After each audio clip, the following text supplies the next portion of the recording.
Bonjour, nous sommes toujours au Computech sur le stand de Silverstone. On commence avec le refroidissement, les nouveaux modèles de la série Argon avec les 05 et 06 qui sont des top flow relativement compacts. On retrouve le bleu et le blanc, les couleurs de la série avec une finition plutôt basique. Ensuite, nouveau Tundra en 180 mm. 180 mm, mais ventilateur slim comme on peut le constater au niveau des pales. Ensuite, nouvelle version, les Tundra 03 et 02 en slim. Alors pourquoi slim? Tout simplement parce que il y aura une modification sur les ventilateurs qui passeront en slim. Un nouveau top, hop là, pour la pompe. Mais aussi, alors on va essayer de passer, voilà, avec imitation fibre de carbone ou bien de la fibre de carbone sous le petit top de fixation en plastique transparent. Les ventilateurs, une nouvelle collection. Alors là, dans les angles, il y a des trous, mais il y aura des petits trucs à coller pour atténuer les vibrations. Ici, nous avons une grosse boîte dédiée, hop là, aux cartes graphiques avec une alimentation ATX, un ventilateur de 120 mm à l'avant. On continue pour découvrir le TJ12, le dernier monstre de la marque. Hop là, hello. Alors c'est un, on va arriver à faire la mise au point. You can stay, there's no problem, thank you. C'est un gros boîtier avec tout en haut un gros top, et en fait si on l'ouvre, alors on va pas le faire parce que les panneaux sont extrêmement lourds, mais à l'avant il y a un système incliné qui va faire remonter l'air et augmenter la pression des 4 ventilateurs de 180 mm qui sont dans le bas.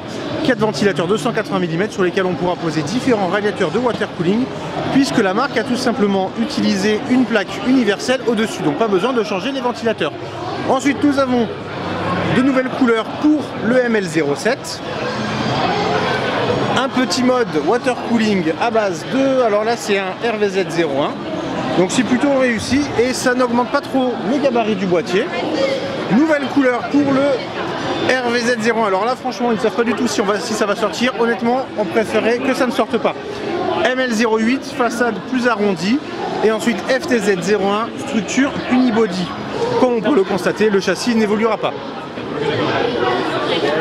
On continue, une nouvelle version du ML06E avec 2 emplacements pour la carte graphique.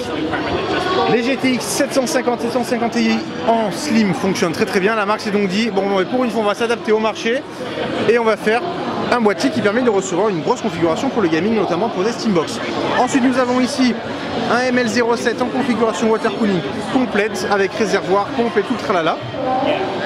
Ça rentre, c'est pas mal. Alors là on passe, on va faire le tour de l'autre côté finalement.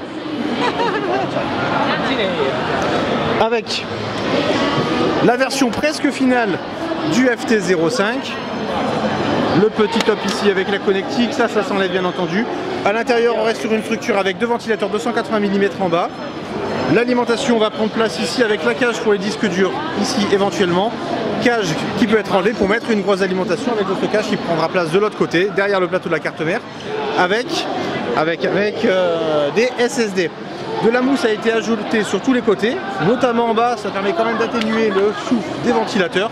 Alors là on reste sur du mock-up, il y aura une petite barre afin de tout cacher. Le Raven, même combat en plastique. Nouvelle gamme, précision, Cube-Lie. Alors là par exemple, c'est pas celui-ci. Alors en fait il y aura plusieurs front covers en mèche ou en plein. À l'intérieur du châssis on fait dans le basique.